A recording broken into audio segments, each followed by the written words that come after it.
उपस्थित भव्यात्मा आचार्य वादिराज स्वामी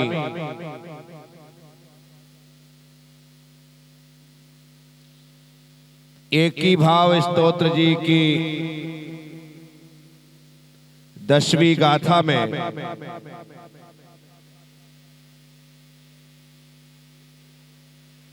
भगवान की स्तुति करते हुए कहते हैं,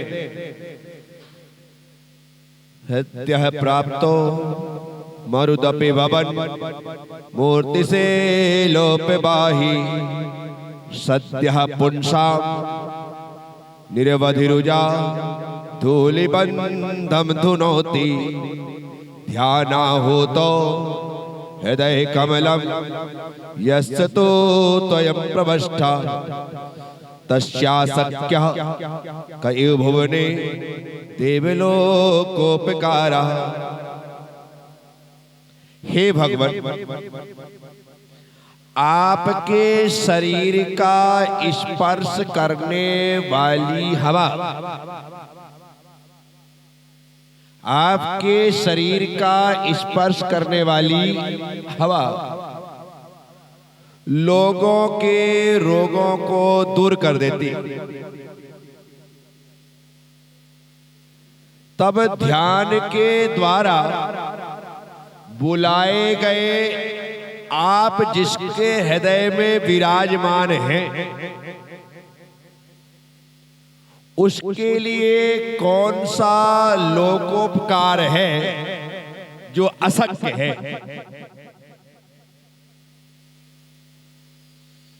बहुत ही सुंदर तरीके से यहां आचार्य वादिराज स्वामी भगवान की स्तुति करते हैं।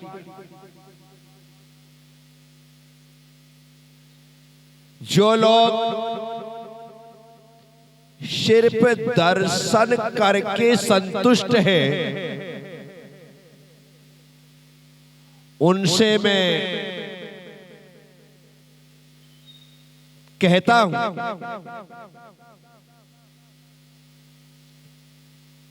दर्शन जब इतना सुख देता है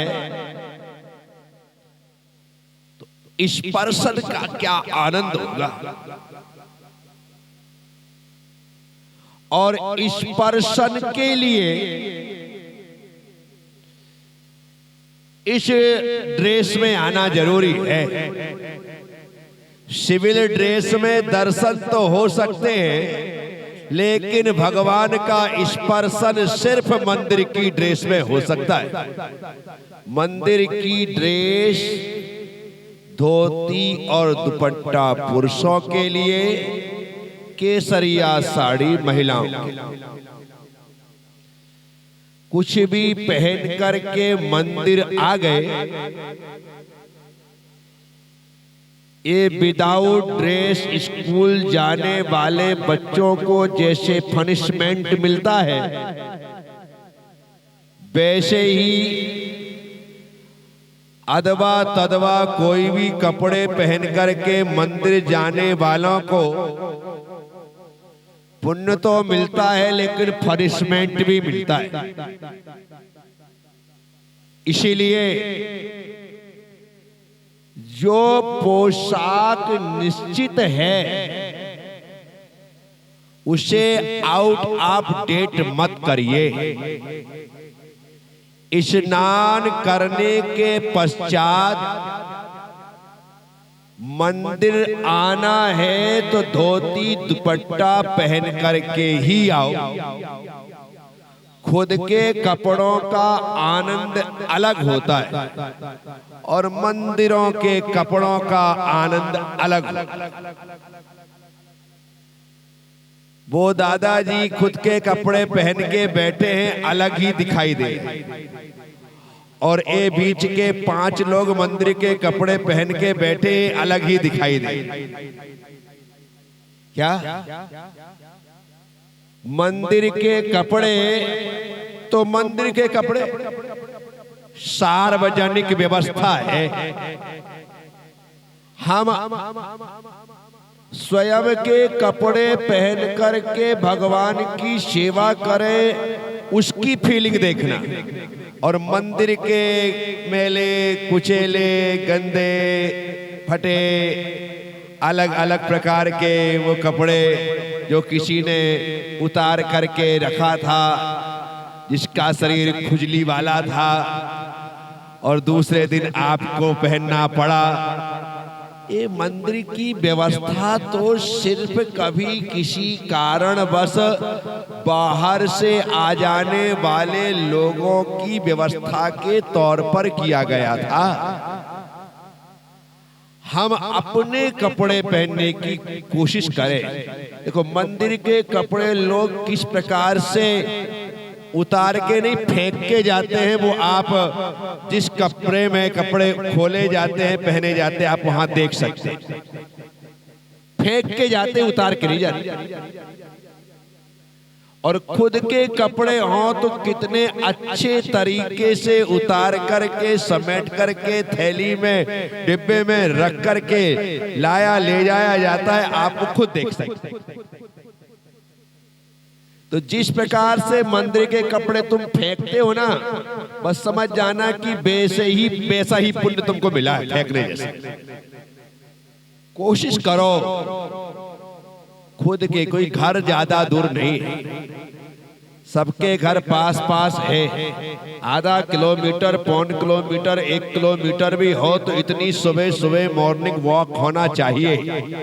तो उससे शरीर भी स्वस्थ रहेगा। और धोती दुपट्टा पहन करके जब तुम घर से आओगे तो बिना चप्पल जूते के आओगे, और बिना चप्पल जूते के आओगे तो चप्पल जूते पहन करके आने वालों को जो दोष और जो पाप लगता है, उस पाप से बच जाओ। आचार्यों ने गाथाएं दी हैं, जो मंदिर की सीढ़ियां चप्पल जूते पहन करके आते हैं, उन्हें 7 जन्म तक चर्मकार के घर में जन्म लेना पड़ता है, और 8वें जन्म में कुष्ठ रोगी होकर के वह पाप से मुक्त होता है। ये मैं नहीं कह रहा हूं, आचार्य चप्पल पहन के आने। और यदि आप उनसे, आचार्य से कहा गया महाराज फिर हम खड़ाऊ पहन करके आ जाएं, तो महाराज ने, आचार्य महाराज ने लिखा कि जो खड़ाऊ पहन करके आता है उसे 7 जन्म तक सुतार के घर में जन्म लेना, और 8वें जन्म में वह कुष्ठ रोगी होकर के उस पाप से मुक्त होगा। ये डराने वाली बात नहीं, ये तो शास्त्रों में जैसा लिखा मैंने बता दिया, करना नहीं करना तुम्हारी मर्जी, क्योंकि मैं कुछ नहीं कर सकता हूं। मेरा काम सिर्फ बताने का है, मेरा काम। हम इतने पास रहते हैं, इतने सुकुमार मत बनो। हमारे गुरुदेव यदि नंगे बदन पूरी जिंदगी सारी देश और दुनिया में घूम सकते हैं, विहार कर सकते हैं, तो क्या हम नंगे चरण घर से मंदिर तक नहीं जा सकते हैं? विचार करने जैसा है।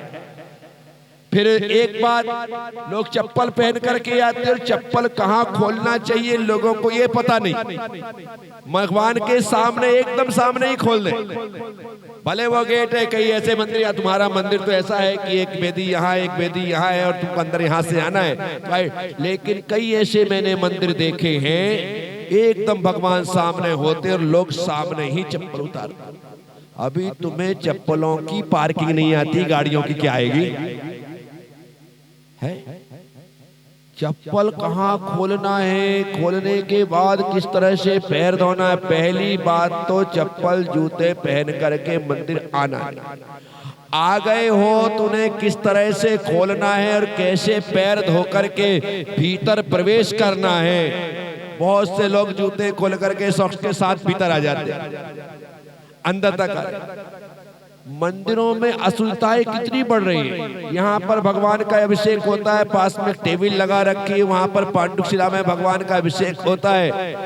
देखने वाले और करने वाले कोई ना कोई किसी ना किसी प्रकार से टकरा करके वहां पर पहुंच ही जाता है, और एक व्यक्ति टकराता है, जितने वहां खड़े थे सारे लोग आउट। क्योंकि 16 का मतलब है कबड्डी। 16 का मतलब है एक छुलता है और उससे जितने अड़ते हैं सारे बाहर। सारे विचार करना कि हम क्या कर रहे हैं। और खास करके जब गंधोदक दिया जाता है और देने वाले यदि महाराज जी हों, फिर तो वहां पर आदमी सब कुछ भूल जाता है कि कौन सोले में है, कौन कैसा है। पहले उनको घुस करके गंधोदक लेना है। अरे भाई, जब मैं सिविल ड्रेस में हूँ, सोले में नहीं हूँ, भगवान अभी पांडुक शिला में विराजमान है, गंधोदक लेने के लिए मैं बीच में घुसूंगा और उससे यदि एक व्यक्ति भी छूट गया और वो जाकर के सबको छुएगा तो भगवान का प्रक्षाल तो अशुद्ध अवस्था में ही होगा और भगवान विराजमान भी। कौन सोच रहा है बताओ तो सही। लोगों की ऐसा लगता है जैसे सोचने समझने की शक्ति ही खत्म हो गई। इसलिए मैं कहता हूं कि विदाउट ड्रेस में, सिविल ड्रेस में तो मंदिर में प्रवेश ही नहीं देना चाहिए। तुम्हारा एंट्री ही नहीं है। तुम धोती दुपट्टा पहन के आओ तो ही अंदर प्रवेश मिलेगा, सोले का पहन के आओ तो ही अंदर मिलेगा। अन्यथा बाहर जो लोग निकलते हैं ऐसा ठोक लगाते हैं, वैसे निकल जाओ, अंदर आने की जरूरत नहीं। विवेक नाम की चीज नहीं रह गई है। लोग सोचते ही नहीं है। चौके आदि में देखो तो वहां पर भी ऐसी स्थिति निर्मित होती है। शुद्धता विशुद्धता के लिए जरूरी है। मंदिरों में जितनी शुद्धता का ध्यान रखा जाएगा, मंदिरों में उतने अतिशय बढ़ेंगे। आज अतिशय नहीं होने के कारण सिर्फ हमारी अशुद्धता है। क्या है? शुद्धि का पूरा ख्याल रखिए। आप देखो मंदिर में अतिशय ना हो तो कहिए शुद्धि से अतिशय हो, भक्ति से अतिशय होते, श्रद्धा से अतिशय होते, भगवान की पूजा से अतिशय होते। हाँ, पूरे अहोभाव के साथ भगवान की पूजा करो। अभी तो पूजा भी हो जाती है और प्रवचन भी सुन लेते। लोग चौकी लगा के बैठते ही ऐसे एक ही प्रवचन भी सुनते रहेंगे और स्वाहा भी करते रहेंगे, एक साथ दोनों काम। कई लोग तो माला भी ले लेते, बोले 5 माला का नियम है, माला भी हो जाएगी और प्रवचन भी हो जाएगा। नहीं हो रहा है क्या? हम इस प्रकार से सेटिंग कर रहे हैं कि एक टाइम में ही सब कुछ हो जाए, क्योंकि हमें प्रवचन भी सुनना है, माला भी फेरनी है, पूजा भी करना है, पड़ोसन से बात भी करना है। क्या मैं आप सबसे कहता हूं, मंदिरों में आप यदि अतिशय चाहते हैं तो आप, मैं दूसरे की बात नहीं कर रहा हूं। किसकी बात कर रहा हूं? पीयूष, आप, आकाश, आप, मनोज, आप, बाहुबली, आप, अनमोल जी, आप, सौरभ, आप, प्रतिपाल, सुरेश, संजय, सब आपकी बात कर, मैं दूसरे की बात कर। यदि मैं चाहता हूं कि मंदिर में अतिशय बढ़े तो मुझे मंदिर में अतिशय बढ़ाने वाले कार्य प्रारंभ कर देने चाहिए। मुझे देख करके 4 लोग भी करेंगे, 4 से 1000 लोग भी करने लगेंगे। और हम सोच ले कि जब वो नहीं कर रहे तो मैं क्यों करूं। तो ऐसा हर व्यक्ति सोच लेता है और कोई। साथियों, जरूर आपने गौर किया, प्राचीन मूर्तियां जितनी भी भूगर्भ से प्राप्त होती हैं, वो सारी की सारी मूर्तियां अतिशय शुद्ध होती। मैं विचार करता हूं कि हम नई मूर्तियों की प्रतिष्ठा करते हैं, ऐसा बड़ा बड़ा आयोजन करते हैं, सब कुछ बढ़िया होता है, फिर भी उन मूर्तियों में ऐसा अतिशय क्यों दिखाई नहीं देता है? क्या बात? और पुरानी मूर्तियां जब निकल रही है तो निकलने के साथ ही वो अपना अतिशय दिखा देती है। वो इतनी शुद्धि विशुद्धि के साथ रही है कि जमीन में सैकड़ों साल से दबे होने के बाद भी आज भी उनका पावर कम नहीं हुआ है, वो पावर उनमें है। तो साथियों, आचार्य वादिराज स्वामी यदि कह रहे हैं कि भगवान का स्पर्श करके हमसे टकराने वाली हवा हमारे रोगों को दूर कर देती है, तो जब हवा हमसे स्पर्श होती है और हमारे रोग समाप्त हो जाते हैं, यदि हम ही भगवान का डायरेक्ट स्पर्श कर ले तो क्या चमत्कार होगा? क्या होगा? नहीं होगा? होगा नहीं होगा? होगा। मूर्ति में अनंत ऊर्जा होती है। जैसे बिजली के तार में करंट होता है, होता नहीं होता है, लेकिन कोटेड होने के कारण से, प्लास्टिक से कोटेड होने के कारण से आप पकड़ लो तो भी करंट नहीं, लेकिन उसे का कवर हटाने के पश्चात आप उस फायर के ऊपर 10 फुट ऊपर से जल डालोगे तो भी करंट लगेगा। सेठिया जी, कि नहीं लगेगा? ऊपरी मंजिल से नीचे तार में डालो तो करंट लगेगा।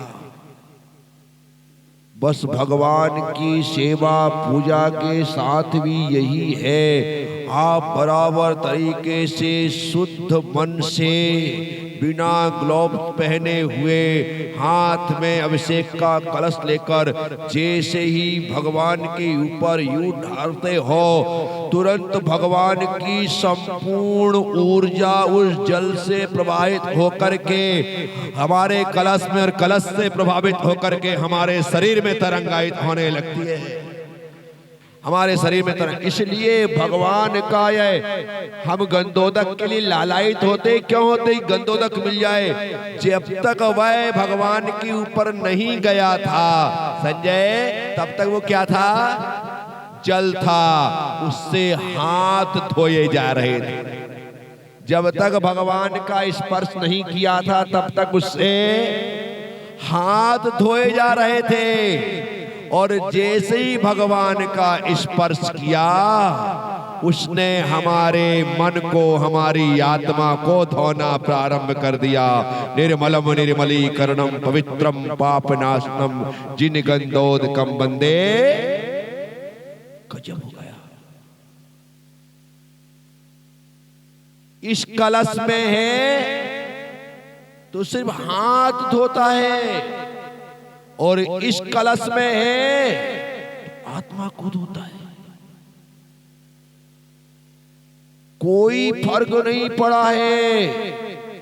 2 कटोरे एक से बराबर तरीके से एक ही लेवल पर रखे हुए हैं, लेकिन एक को लेकर के यूं हाथ धो करके यूं जमीन में फेंक दिया जाता है, और एक को लेकर के माथे पे धारण किया जाता है, और एक बूंद नीचे गिर जाए तो उसे हाथ से हटा करके, साफ करके, हाथ जोड़ करके, कान पकड़ करके कायोसर भी कर लिया जाता है कि मेरे द्वारा गंधोदक नीचे। गजब हो गया। ये पावर उस जल में कहां से आई? कुसुम, कहां से आई? भगवान का स्पर्श किया उस जल ने। अब 24 घंटे तो तुम्हें गंधोदक मिलेगा नहीं, लेकिन भगवान के चरणों में आने के बाद जब हम उनकी राउंड स्टॉप करके 3 परिक्रमा लगाते हैं, तो हो सकता है किसी तरफ की हवा हो और उनके शरीर से टकरा करके वो हवा हमारे शरीर में लग जाए। आप सामने से कर रहे, कोई जरूरी थोड़ी कि हवा ऐसी आके टकराएगी।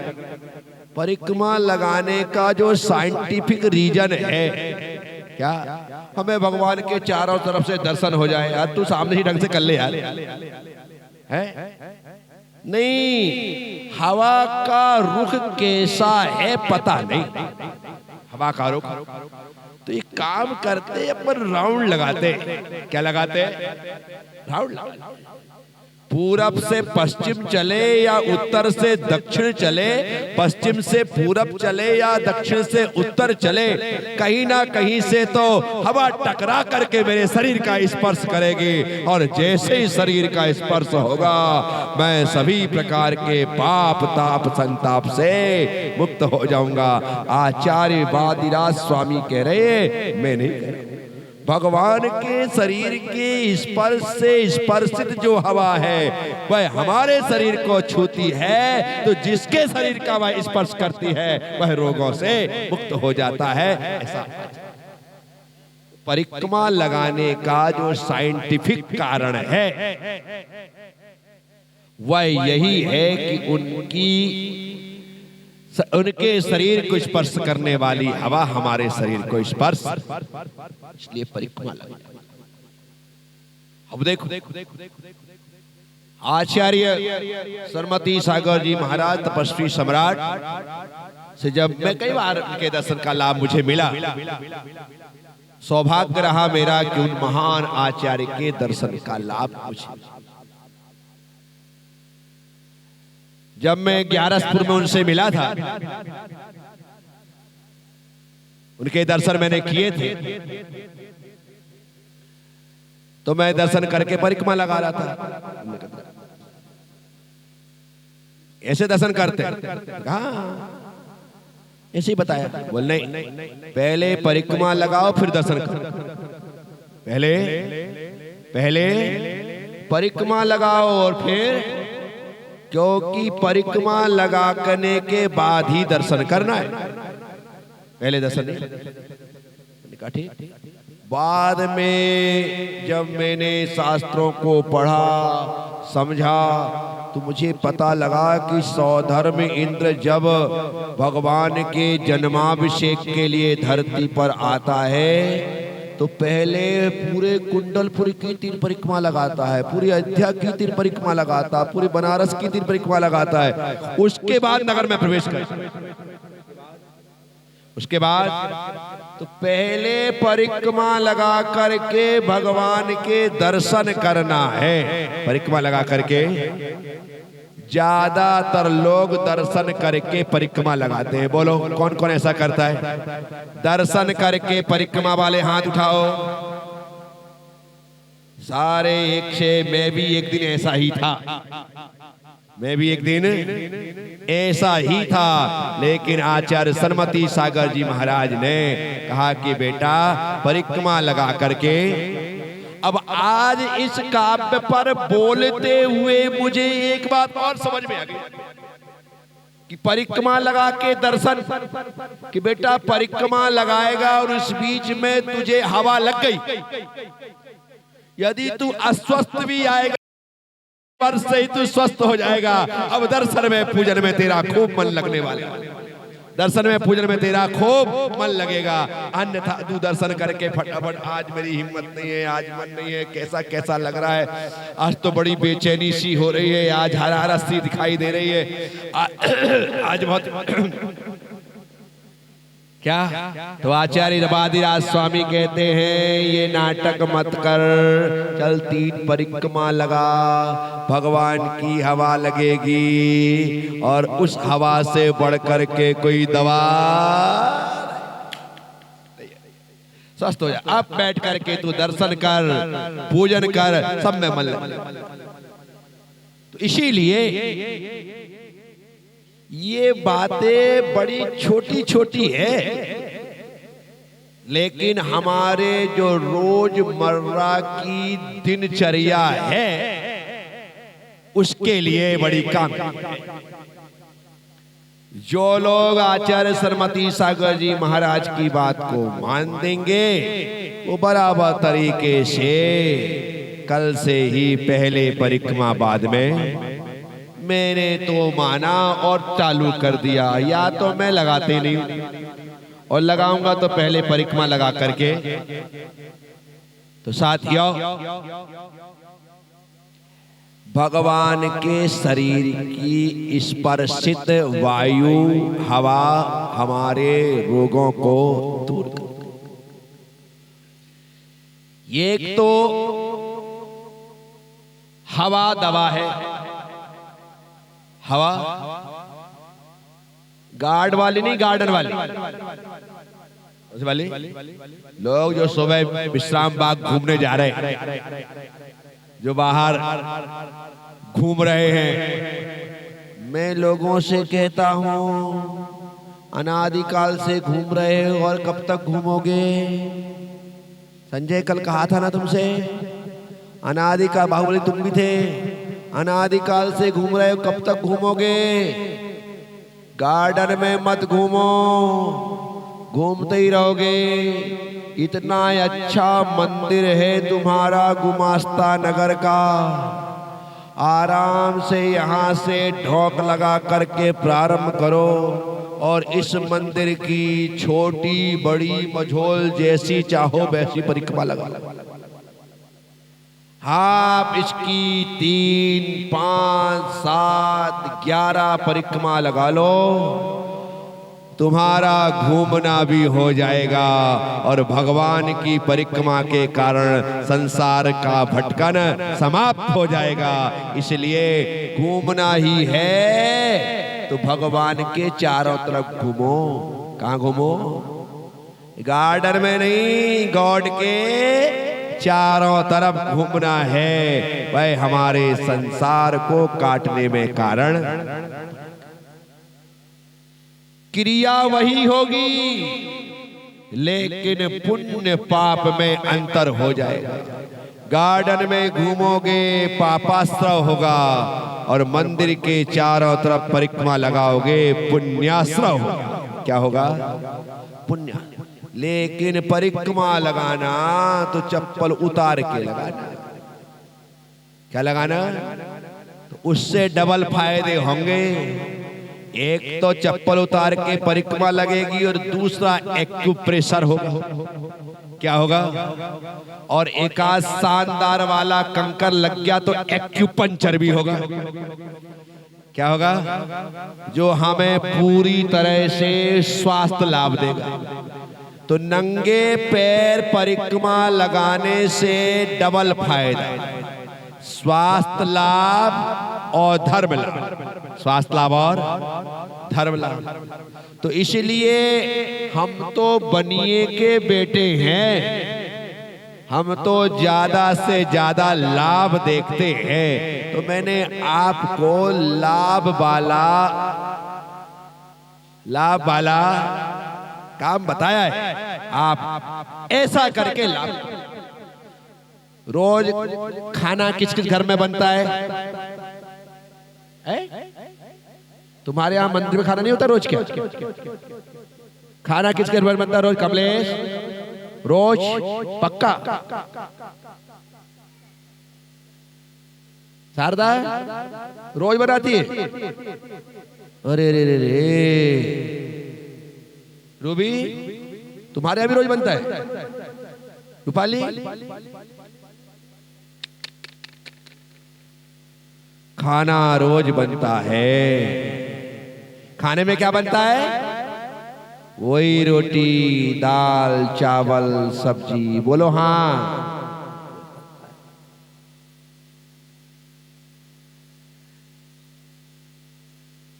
खाना रोज बन रहा है और भोजन बनाने में रोज पाप का आश्रय हो रहा है। क्या हो रहा है? और यदि वही भोजन चौका हो जाए तो,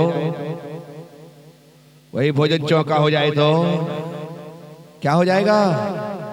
आहा, वो तो क्या हुआ ना, आजकल लोगों ने चौके की डेफिनेशन चेंज कर दी। क्या कर दी? चौके का मतलब 1760 चीजें। क्या कर दिया? ये 4 मिठाई, 6 नमकीन, 8 सब्जियां, दाल भी, कड़ी भी, खींच भी, और ये भी, और वो भी, और दुनिया की। तो चौके का जो स्वरूप था वो लोगों ने बिगाड़ दिया। चौके का स्वरूप साधु संतों को भी समझ में नहीं आता कि क्या लो क्या ना लो, और लोग दिए जाते हैं। दाल रोटी, एक सब्जी सूखी, एक गीली सब्जी हो गई, चावल हो गया और ये चौका लगाओ तो मैं गारंटी देता हूं तुम्हारे घर आने वाले साधु, हर साधु 8-8 10-10 रोटी ना खाए तो मेरा नाम प्रज्ञा सागर है। ढंग से वो इतना चावल ना ले तो कहना क्यों तुम इतने अटरम सटरम बना देते हो, और वो देते तो बेचारा दिन में 4 बार जाता है। हमने चौके का स्वरूप बिगाड़ दिया, चौके का स्वरूप बिगाड़ दिया, ऐसा ज्यादा फैलाव कर दिया है कि लोगों की हिम्मत नहीं होती। लेकिन यदि ये 4 चीजें 6 चीजें जो चौक घर में बनती है, जैसी तुम्हारी थाली होती है वैसे ही यदि चौका हो जाए ना, तो आज की तारीख में घर घर में चौका ना लगे तो आप मुझसे आकर के कहना, क्योंकि अभी तो हमारा दिमाग में चौका, चौके का मतलब इतने फल, इतने फ्रूट, इतने ड्राई फ्रूट, इतने मीठा, इतना नमकीन, अलग से 2 किलो घी, और मंदिर से क्या बोलते हैं तुकोगंज में जाकर के आश्रम से 5 लीटर तेल नहला दो महाराज को। बोलो, अब ऐसी स्थिति में साधु संत अस्वस्थ ना रहे तो क्या होगा? है मैं खुले मंच से बोलता हूं सबसे, अरे तुम्हारे घर में नींबू होता है, ज्यादा तुमको वो पिलाने की इच्छा होती है, एक नींबू निचोड़ दो, पानी में डाल दो, शक्कर उसमें डाल दो, सिकंजी हो गई, लो महाराज सिकंजी पियो टनाटन, उससे तुम्हारा कैल्शियम भी बढ़ेगा, सारा का सारा काम अच्छा होगा, पित्त भी नहीं भड़केगा, गर्मी के दिन है मामला भी टनाटन रहेगा, थोड़ा सा ज्यादा लगे तो उसमें जीरा डाल दो तो जीरा जलजीरा भी हो जाएगा। है क्या? लेकिन हमने स्वरूप, ये सच्चाई है, और ये मैं नहीं, हर श्रावक इस बात को, हर साधु को मानना पड़ेगा कि ऐसा हुआ है। लोग कहते पहले घर घर चौके लगते थे, क्या घर घर चौके लगते थे? घर घर खाना बनता था तो साधु वहां पर जाते थे, वो पड़गाहन करके उन्हें आहार दे देते थे। अब घर घर लगता, बोले वो अतिथि सब विभाग, आधा खुद के लिए आधा साधु के लिए, तो हाँ तो क्या तकलीफ है भाई? उस समय एक घर में 50 लोग रहते थे, 50 लोग रहते थे तो रोज 200 रोटियां उतरती, और साधु कोई 100 रोटी थोड़ी खाएगा। अब तुम गिनती के हम 2, हमारा एक भी नहीं, और जो एक है वो बेंगलोर में या पूना में, क्या करो? तो तुम्हारी गिनती की रोटी बन रही है, और उसमें भी तुम जाते जाते कह देते हो कि आज तो मैं खाना खाऊंगा नहीं क्योंकि आज मेरे फ्रेंडों के साथ जाना है। तो तुम्हारी पत्नी भी कहती है, अच्छा वो बता दी आज मेरे शाम को किटी में जाना है। हो गया काम खत्म, क्या चूल्हा जलेगा? बोलो कुसुम, है मीना, ये सच्चाई है। ये आने वाले समय में चौके को एकदम शानदार चौका कर दिया जाए, बढ़िया तरीके से 10, 20, 30 रोटी उतार करके रखो खुद के लिए, ब्रह्मचारियों के लिए, महाराज के लिए, तपेली भर के शानदार चावल बनाओ, एक तपेली भर करके शानदार तुम दाल बनाओ, बनाने के पश्चात एक लौकी की सब्जी खट्टी, 4 लौकी लाओ, छील छाल करके पूरे गांव को जिमाओ। कौन मना कर रहा है? चीज अच्छी बने तो 2 चीजों में पेट दुगना भर जाए, और चीज अच्छी ना बने तो 50 चीजों में साधु भूखा चला जाए। है इसमें आज नहीं तो कल सुधार लाना पड़ेगा, अन्यथा चौकों के लिए आप सिर्फ फोन लगा लगा करके ना सुनते रहोगे। आज मेरी पत्नी को काम नहीं करना, सीधे सीधे बोलना मुझे लगाना नहीं, आज मुझे ऐसा हो गया है, आज मम्मी बीमार हो गई, आज वो बाहर चला गया, आज घर में दूसरे में, ये आपको सुनना पड़ता है। सिंपल कर देने पर, सिंपल कर देने पर जितने घर इन गलियों में है ना, सब लोग चौक पुर करके खड़े हो जाए, हे स्वामी नमोस्तु नमोस्तु नमोस्तु। करना पड़ेगा। ये जूस की जरूरत थोड़ी पड़ती है। एक गिलास पानी में 2 चम्मच बूरा डाल दो, क्या डाल दो, और उसको अच्छे से घोल दो, और 1 चुटकी उसमें नमक डाल, और वो साधु को जो बोतल चढ़ा करके मरीज को टनाटन किया जाता है ना, वो साधु 1 गिलास में टनाटन होके 10-12 किलोमीटर बिहार ना करे तो मेरा नाम प्रज्ञा सागर नहीं। लेकिन हमको तो लगता है जब तक वो 4 अनार का रस निकाल करके अपने कपड़े काले नीले पीले ना किए जाए तब तक कुछ नहीं हो सकता। वो नारियल का पानी निकाल, एक नारियल का पानी निकालने में कम से कम 5 नारियल का पानी निकलता, तब 1 लोटा भरता है। हाँ, शुद्ध पानी दो ना।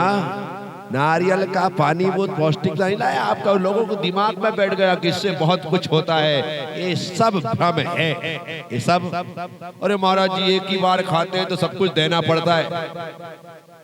वाह भाई, ये तो कोई बात नहीं है। मेरी माँ भी उपवास करती थी, तिरास करती थी, सब कुछ करती थी, लेकिन वो दाल रोटी खा के कर लेती थी। तो इसीलिए इन सब चीजों में सोचने की, और तुम लोगों के चक्कर में अब हम लोगों का दिमाग खराब हो गया। यदि थाली में कुछ ना दिखे तो हम लोगों को तो छोड़ो, हमारे साथ में जाने वाले लोगों को लगता है आज तो चौके में कुछ था ही नहीं। क्या लगता है? क्योंकि हमने चौके में इतना देखा है, जिस दिन कुछ ना हो उस दिन लगता है अरे यार आज तो पेट ही नहीं भरा, आज तो खाली रह गया है। ये सारी की सारी मानसिकताओं को बदलने की जरूरत है। जिस दिन इनमें परिवर्तन आ जाएगा, श्रावक के लिए साधुओं की चर्या करवाना एकदम सरल और सहज हो जाएगा। साथियों, मैं आप सबसे ऐसे करने से कुछ नहीं होगा, कुछ ऐसे करना पड़ेगा। वो लगता है कि हमारे गुरुदेव हैं, आज आ रहे हैं, पहली बार आएंगे, बड़े दिनों के बाद आएंगे, ये भी बना ले, वो भी बना ले, ये भी कर ले, वो भी कर ले, दुनिया की। और तुम अपने घर में रहती हो, तुम और प्रियांशी मिलकर के प्रतिपाल का, पीयूष का, दोनों बच्चों का, और 4 मेहमान आ जाए तो उनका खाना बना लो। माना कि तुम्हारे घर में बाई लगी है, बना लो। लेकिन एक साधु का आहार बनाने के लिए 8-10 महिलाओं को हायर करना पड़ता है। क्या? 8-10 महिलाओं को, अरे तू भी आ जाना, तू भी आ जाना, तू भी आ जाना, और देख लेट मत करना, बराबर 6 बजे तो आना ही आना पड़ेगा। ऐसा नहीं कि तू 9 बजे आए मटकती है। बोलो ना, हाँ ऐसे ही बोला तुमसे। क्या? ये सच्चाई है। और जैसा मैं कह रहा हूं, यदि वैसा चौका लगाना हो तो 2 तो क्या, अकेली महिला पर्याप्त है, वो पूरा चौका। और एक दूसरी बात और, जितना सादा चौका होगा उतना शुद्ध चौका। जितनी ज्यादा चीजें उतनी ज्यादा अशुद्धि, और जितनी कम चीजें उतनी ज्यादा शुद्ध। आप खुद देखो, अति के चक्कर में कैसा घी आ रहा है, शुद्ध है नहीं है, कैसा तेल, बस बोल दिया है आसाम में कि शुद्ध है तो शुद्ध बोल दिया, लेकिन सच्चाई तुमको पता नहीं। और कम लगना हो तो इतना तो अपन दूध जमा करके घर में ही निकाल ले 200 ग्राम है। 2 दिन पहले शानदार दूध जमा करके उसे मथानी से ना बने तो मिक्सर में चला दो तो भी मक्खन ऊपर आ जाता है। और आकर के गरम करो, शानदार 200-400 ग्राम घी तुम बना। लेकिन लगना यदि 2 किलो है यदि बुरा लगना तुमको 2 किलो है, भाई कहाँ मिलता है बताओ, वहां से इकट्ठा ला करके दे दो। अब तो शुद्ध चीजें पीस पीस करके लोग देने लगे। उनके यहाँ से शुद्ध आटा आ जाता है, बेसन आ जाता है। हाँ, तुझे जितना पैसा लेना ले ले, लेकिन तू पीस करके बोलो ना। तो मैंने आज तक कुछ गलत बोला है क्या? इसलिए मेरा चतुर्मास करवा लो, सारे सब ठीक करवा दूंगा मैं। समझ रहे? पर इन सब चीजों में सुधार की जरूरत है। मंदिरों में जरूरत है, घरों में जरूरत है, समाज में जरूरत है, हर जगह जरूरत है। और जहां जहां जरूरत है, जहां काटने की जरूरत है, वहां काटना चाहिए। जहां छांटने की जरूरत है, वहां छांटना चाहिए। जहां उखाड़ने की जरूरत है, वहां उखाड़ना चाहिए। और जहां लगाने की जरूरत है, वहां लगाना चाहिए, जरूरत के अनुसार से। जरूरत के एक समय था कि इस प्रांगण में छत नहीं थी। यहाँ 2 पेड़ लगे थे, 2 पेड़ वहां सामने लगे थे। और जब भी मैं यहाँ पर आया, वो टेंट लगता था, कभी आंधी आ जाती थी, कभी पानी आ जाता था, मुसीबत होती थी। समाज के लोगों को लगा कि छत डाल देना चाहिए। क्या कर देना चाहिए? कई लोगों ने समर्थन किया, कई लोगों ने विरोध किया। कई लोगों ने नहीं ऐसा खुला अच्छा है, ऐसा नहीं होना चाहिए। कई लोगों ने विरोध किया, टांग अड़ाई, लेकिन निर्णय हुआ तो जो पेड़ों को हटाने की जरूरत पड़ी उन्हें हटाया गया। जहां लगाने की जरूरत पड़ी वहां गार्डन में लगाया गया। सब कुछ किया गया। तो इसीलिए समाज में, परिवार में, मंदिरों में, घरों में, हर जगह ये सारी की सारी आवश्यकता है। एक अच्छा बागवान मिल जाए तो गार्डन गार्डन गार्डन हो जाता है। अच्छा बागवान मिल जाए तो गार्डन गार्डन गार्डन हो जाता है। और बागवान अच्छा ना हो तो यहाँ पत्तियां, वहां डिगाले, यहीं काटे, वहां कचरा, वहां कूड़ा, यहाँ सूखा, वहां गड्ढा, ये चलता है। बागवान के ऊपर सब कुछ होता है। तो मैं आप सबसे कह रहा हूं, भगवान की स्पर्शित हवा से रोग दूर होते हैं। तो भगवान की हवा का स्पर्श इस काया से हो, इसके लिए परिक्रमा लगा करके कोशिश करना कि उनकी हवा हमारे शरीर से। ठीक है, चलो। ऐसे ही आचार्य कहते हैं, जिन्होंने ध्यान के माध्यम से हे प्रभु आपको अपने मन में बिठाया है, ध्यान के माध्यम से जिन्होंने आपको अपने हृदय में विराजमान किया है, उनके लिए कौन सा लोकोपकार है जो अशक्य है?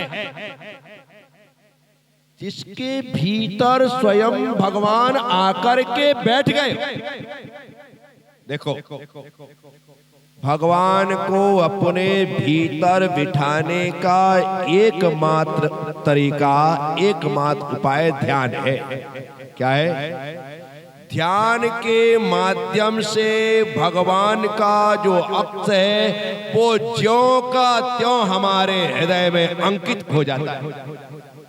और जब भगवान ध्यान के माध्यम से हमारे भीतर प्रतिष्ठित हो गए हैं, तो अब आपके लिए कुछ भी असंभव। भगवान साथ हो फिर बात क्या है? हाँ, व्यापार, बिजनेस, काम धंधा, जॉब आदि करते हैं, और कभी कोई उलझन आ जाए और आपका किसी बड़े व्यक्ति से संपर्क हो, विधायक से संपर्क हो, किसी संपर्क हो, कलेक्टर से संपर्क हो, एसपी से संपर्क हो, कोई थानेदार से संपर्क हो, कोई थोड़ा सा कद्दावर व्यक्ति हो, उससे संपर्क।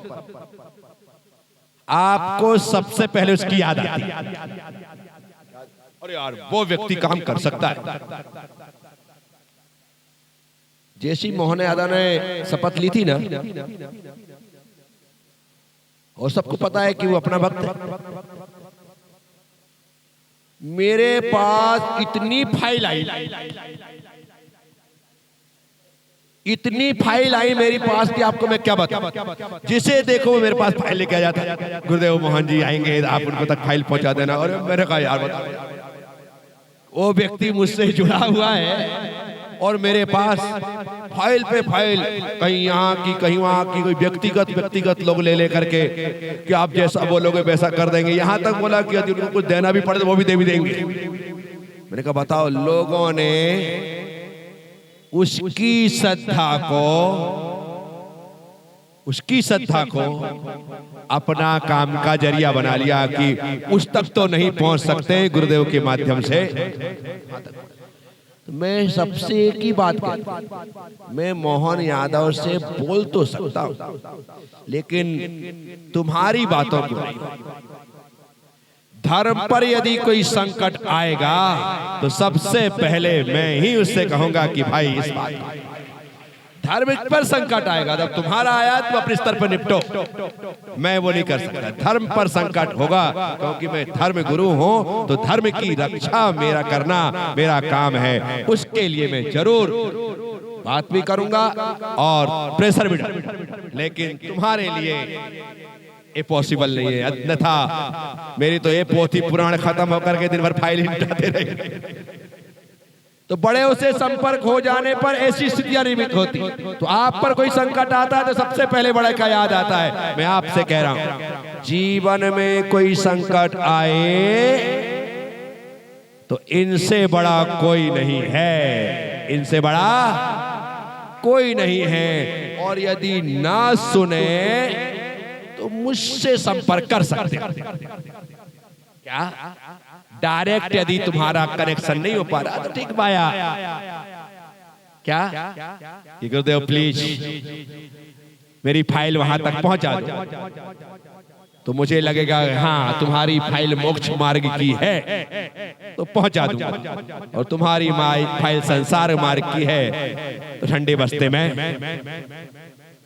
डाल। तो साथियों, भगवान हमारे हृदय में बसना चाहिए और उसके बसते ही फिर किसी प्रकार का कोई कार्य असंभव नहीं होता है। आप सब लोगों ने सुना है, अनुग्रहित उम्मीद और विश्वास रखूंगा। जब भगवान की स्पर्शित हवा हमारे रोगों को दूर कर सकती है, तो जिस दिन भगवान हमारे भीतर आकर के विराजमान हो जाएंगे तो फिर हमारे लिए कुछ भी अशक्य नहीं होगा। ओम नमः, सबसे क्षमा, सबको क्षमा। जय गुरुदेव, जय।